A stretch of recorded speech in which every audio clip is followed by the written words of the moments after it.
Magandang hapon, Pilipinas at buong mundo. Tay, kapuso. Pahiram po ng 20 minutes ng inyong hapon. Ako po si Boy. Welcome to Fast Talk with Boy Abunda. It's a happy Thursday afternoon. Happy because we have happy and exciting guests. And let me introduce you my first guest, the one and the only, Miss Universe Philippines 2022, Celeste Cortesi. Hi, Celeste. Thank you for being here. Thank you for having me. Tay, this is the first appearance, the first interview of Celeste after Miss Universe. Yes! We are honored. And of course, we have one of the best looking and one of the best actors of GMA 7. Itong pambato natin dito, Kelvin Miranda. Hi, Celeste. You know, Michelle was our guest yesterday. I know, I texted her right away. Talaga? Because Oh, I did watched it- her interview. Are you happy? I mean, anong reaksyon mo na siya'y sasali muli sa Miss Universe Philippines? Of course, sobrang masaya ako. You know, I'm very proud of her and I know that this year she can really get it. So I will stand behind her. Wow, okay. I'll be talking to you later. Yes. But first, I'll do Fast Talk with Kelvin. All right. All right. Okay. Hi, Kelvin. Hi, Dito Boy. Nice meeting you. Nice meeting you. For the first time, malamig ka? Yes. Malamig sa studio. Malamig sa so- studio. Pero Kelvin, ikaw ba? Are you open to having a relationship with a girl who's taller than you? Oo naman, Dito Boy. Willing na willing. Di ako nagbubukas. Nagsasarado ng pinto. Nagbubukas? Oh, nagbubukas lagi. Yes. Okay. Laging open sa love. Oh, at saka maraming mga tall girls nang naghahanap ng cute boys. Oo naman. And nandito naman ako eh. Parang kakaiba kasi kanina ang titig mo kay Celeste, but you know, she's taken. She's taken. I'm sorry. I am the manager of Matthew. That's a joke.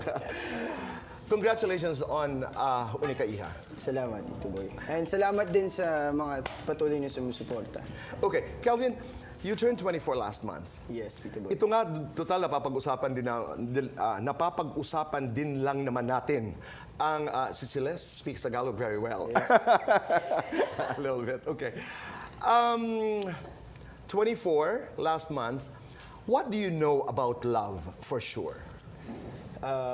Love for me is sharing. Sharing knowledge, experiences, thoughts, kwento. Money. Money. Of course. It's about sharing. Yes, sharing. Wow, okay. I'll learn something from Kelvin today. Sharing. Love is about sharing. Yes. Let's see what we can get from Fast Talk. Sige. Ready? Pero makabilis ako. Okay. Bilis lang to. Okay. Okay. We have 2 minutes to do this. Kelvin, sikat na aktor o mahusay na aktor? Mahusay na actor. Guwapong mukha o magandang katawan? Guwapong mukha. Pretty or sexy? Sexy. Maputi kayo manggi? Kayo manggi. Cheeks, lips? Lips. Akbay o hawak kamay? Akbay. Kilig, hilig? Hilig. Mahiyain, maharot? Mahiyain. Diretso, paikot-ikot? Diretso. Panlabas o panloob? Panloob. Aktingan o totohanan? Totohanan. Your ideal girl? Simple. Your ideal date? Mountains. Sa taas ng mountains. Hidden talent? Paintings. Guilty pleasure?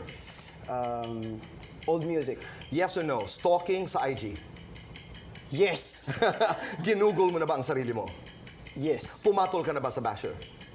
Yes. Pumasok ng may hangover? Yes. Kailan ka huling kinilig? Kahapon. Kailan ka huling umiyak? Kahapon din. Forgive or forget? Forgive. Superman, best man? Best man. Artistang gusto mong makatrabaho? Ate Marian. Artistang gusto maka-love team? Kate Valdez. Dream role?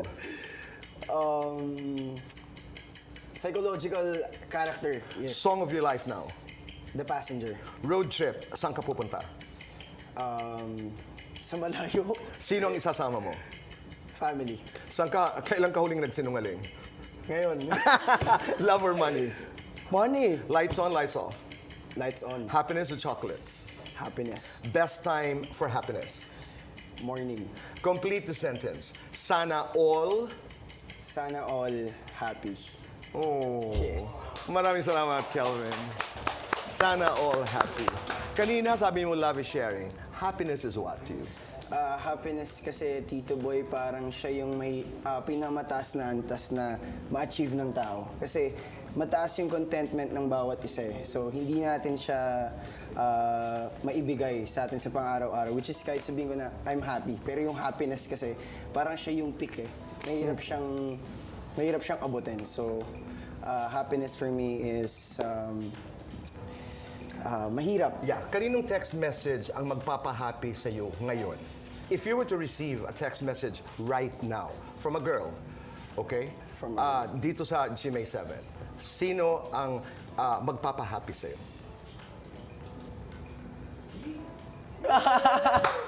Ganito ba? Parang kahit sino, basta ma-appreciate ako. Sino? Yes. Tayo lang naman, wala namang ibang wala yun, tayo lang dalawa. Oh, sino? O sige, si Kate Valdez na.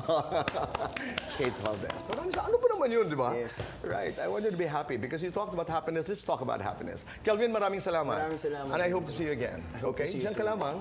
Okay. Celeste, ang sarap ma-in love. Ang sarap ma-in love. But you know, he's single. Sabi nga, are you single? Yes, Tito Boy. I will introduce you to my friends. May pangako na. Okay. Beauty Queen's friends. Let's talk about it later. Okay, Okay. sure. For today's talk, Nanay, Tatay, Kapuso, dalawang bagay ang ating pag-uusapan. Una, itong may kinalaman kay Rabiya Mateo. When did we guest Rabiya? A couple of days ago, tama? Yes, pa. Okay. A couple of days ago, naging bisita po natin si Rabiya dito sa Fast Talk with Boy Abunda. At she revealed, sinabi niya na ang dahilan kung bakit sila naghiwalay ng kanyang ex-boyfriend na si Neil Salvacion ay Neil proposed to her. And to our understanding, isa yun sa naging cause kung bakit sila eventually naghiwalay. Sinagot ito ng isang post ng kapatid ni Neil na, let me paraphrase, ang sinabi ng post ay, addressed to Rabiya, hindi mo ni-reject ang aking kapatid. In fact, tinanggap mo ang proposal, you wore the ring before you left for the Miss Universe, before the international pageant. Yun ang kanyang sinabi. And then she added, but some things happened along the way. And the word used is that you opted to commit a sin that you have to own up. So medyo malalim ito. Ibig sabihin, nagkamali ka during the pageant that you have to own up. Maswerte ka dahil ayaw ng kapatid kong pumatol sa iyong mga scripted na statement. Ang ginawa po namin, Naitay Kapuso, ay we reached out to Rabiya. Kung meron siyang sagot, meron siyang komento, she decided not to answer. So that's end of story. Pangalawa naman, punta tayo kay Liza Soberano.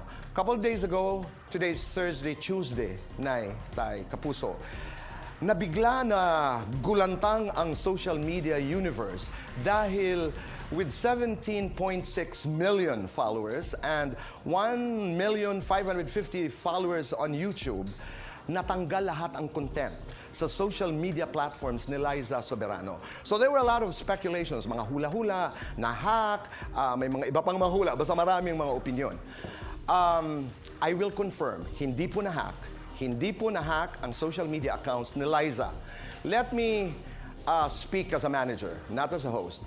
I would guess, because I still have to discuss this with people in the know, I would guess that Liza is taking on ibang direksyon po. I don't want to say reinvention. That has to be discussed. Parang bagong direksyon sa kanyang karera. And what is the best way to communicate your new direction to your public than your social media platform. So tinanggal ito lahat at babaguhin ang mukha ng kanyang social media. So this is a rebrand, if I have to call it. This is a rebrand. But nais kong purihin kung sino man ang may kagagawa nito because it is brave and it is exciting for Liza Soberano, who happens to be one of the most beautiful girls in the world.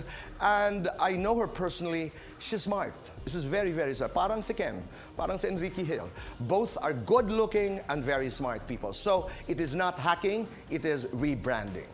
Maraming salamat po. Mga true talk po yan, Nanay, Tatay, Kapuso. I'm going to go to Celeste. Celeste, I have a couple of questions. Kanina yung Rabiya, when I was talking about it, of course, you know, may mga nagsasabi na toxic. the toxicity na toxic, umalas ang pageantry sa romantic relationships. Isa na doon si Rabiya. I'd like to get your thoughts on this. And then, of course, the controversial Miss Universe. Parang ikaw ang nanalo sa dami ng opinion, sa dami ng speculations. People were saying, what did you do right? What did you do wrong? And bakit hindi tayo umabot dun sa top 16? My question is, how disappointed were you with your own performance? And how hurt were you with the reaction of some people who were saying that you ended the 12-year streak, winning streak of the Philippines, and many others. Ang kwentuhan po, nanay, tatay, kapuso at ang mga kasagutan sa mga katanungang ito sa pagbabalik po ng Fast Talk with Boy Abunda.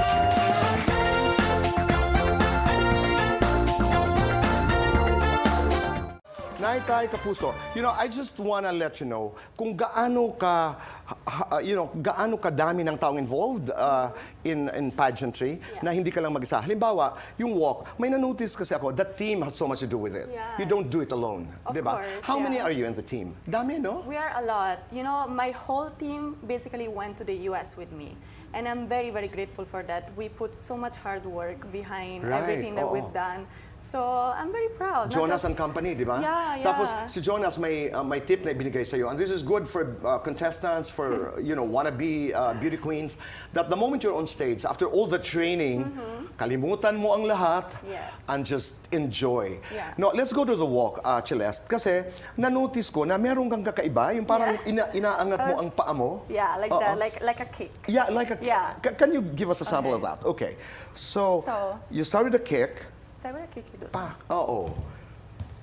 Why did you do that? Kasi hindi mo ginawa yan sa MUP dito sa atin. I know, yeah. I wanted to do that because it looks stronger. MUP dito sa atin. No, Miss Universe Philippines. Yes. Yes. Okay. So, because it looks stronger on stage. Because when you lift that, When you may, lift may, and then you have like an impact when you're on the floor, and then Okay. you also have more balance. And by doing that, it makes your hips move more. So for me, it was like kick and then kick like that. Strong but smiling because I Yes, noticed that. I really wanted Please. to smile. Yeah, okay. We noticed that. Kasi sabi ko, hindi niya ginawa yan during Miss Universe Philippines. Yes. Okay, let's talk about other things. Katulad halimbawa, I wanted to phrase it this way. Were you happy? Were you disappointed with your own performance? And number two, were you hurt with everybody's reaction? Ending tinapos mo raw yung 12-year winning streak ng Pilipinas. Tell me your story. Alam mo, Tito Boy, I really put so much hard work and effort and time into this. And I really wanted to win, not just for myself, but also for my country. And I wanted to recognize the hard work of my team as well. So, sobrang masaya ako, sobrang proud, sobrang hirap para sa akin kasi, of course, mataas ang mga expectations from others, but also from me. So, I really thought I got this. All I have to do is to work very hard, and I will get it. But, at the end of the day, we also need to understand that the judges were looking for something else. And it is fine. At the end of the day, masaya ko sa mga winners. I'm proud of them, and I think they really deserve their position. I think Arboni deserves to win. And we all have to accept that. But Kawawa rin si Arboni. I'm sorry, because you mentioned Arboni now. Some people are blaming her because sponsors have backed out, which I think is totally unfair. I think it is really unfair. At the end of the day, people will always try to blame someone, but we need to be respectful enough to recognize her hard work and the fact that now she is Miss Universe and she deserves it. I always said in my past interviews that Miss Universe is a destiny, and it is her destiny. So Right. I'm happy for her. At saka ibinagay ang the Philippine flag after she won. I mean, proud of being also partly Filipina. Alam mo, I'm looking at you now, and I have trained so many girls in the Q&A. I mean, who went to join international contests. Ang ganda-ganda mo. You bloomed. Thank you. What is this? No, really, ang ganda mo. How did you handle the pain naman? I had friends and family very close to me, especially after the coronation night. Sobrang hirap para sa akin, but I had my family there, so I was okay. And of course, I went through a very difficult time, the weeks to follow, but I know in my heart that the respect, the love, and support that I gain from the Filipino fans is really more valuable than the Miss Universe Totoo. crown. And I really, really know that ginawa ko ang lahat para sa bansa. So, I'm happy. Thank you. You did everything you could. You I know. did everything And I I like could. that. It's destiny. You know, and we Yeah. have X number of judges who decided as to who would win that particular night. Of course. Wala kang... But, kanino ka umiyak? Umiyak ka kay Matthew? Oh, well, Matthew was very supportive. He was, You know, yeah. he came with me to the US with my friend Benj, and he was there all the way. I think what's really beautiful about our relationship is the fact that we give each other space and understandings. We really understand each other's needs, and he knew that Miss Universe was very important to me. Yeah. So he was really there, and especially when, you know, I did not get in the top 16, he was beside me the whole time with my mother, with my friends. So sobrang grateful ako. Kumusta ang mom? Oh, my mom is so cute. I love my mom. Anong sabi niya? Well, of course, she was a little bit disappointed Of course, and yeah. sad. But she was able to comfort me. I spent the night with my mom at the hotel. And of course, me as a daughter, all I wanted is to make her proud. But then she was really telling me, you know, you made me very proud. This is not your fault. You did everything, and no matter what, I'm very excited on what's to come after. You know why I'm so proud? Just listening to you, just watching. Pinapanood ko po si Celeste. I'm so proud because the first time, many years ago, I met Yeah. Celeste. Hindi po siya marunong mag-Tagalog, hindi marunong mag-English. But Yes. look at you today. Thank you. Di ba? Ang layo na ng nilakbay mo. Kanina, we were talking about Rabiya Yeah. and the ex-boyfriend. May mga nagsasabi na napaka-toxic, napaka-malas daw ng pageantry. Dahil hindi lang yan. I can name so many names, actually. I mean, common friends of ours, na ang mga relasyon nila hindi nag-work pagkatapos ng pageants. Yeah. Pagkatapos manalo o mag-runner-up or pagkatapos sumali ng mga contest. When you think about it, in the context of your relationship with Matthew, do you feel lucky? I feel very lucky because sobrang supportive siya. And as I said, the fact that we give each other space and understandings in everything that we do, it's really, really important to me. He understands what I need. He understands what's really important to me. And I don't find it toxic at all. Like, I feel like Yeah. I was just very lucky, you know, to find a guy that was as supportive as him. You know why I know that he's so supportive? You know, I met him like twice or Yeah. thrice. You know, he's there. He's present, but he's there. He knows his Yeah. boundaries and he knows your friends and, you know, there's a vibe to him na suportado ka talaga niya, Very, whatever you do. very, I swear. Yeah, okay. Is always present, everything I do. Yeah. So, of course, sometimes we fight. That's normal, but we know our boundaries and we know What do you fight about? stupid things. Wala na, maliliit na Of course, bagay. sometimes there are misunderstandings, but we always talk about it. I think that communication is very, very important important. in a relationship, and that's what we have, and that's why we lasted for so long. You're two very attractive people. Seloso sa inyo? May seloso? Konti lang. Sino? He would Mas say no, but I know the truth. seloso. A little bit, but I am too. I mean, it's normal, especially when you really care about someone. But as long as there are boundaries and, you know, we assure each other and we communicate, Totoo. we will be able to overcome everything. Okay.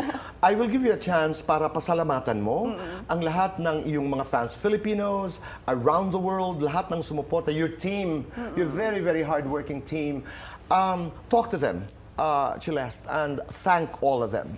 I just really want to say maraming salamat.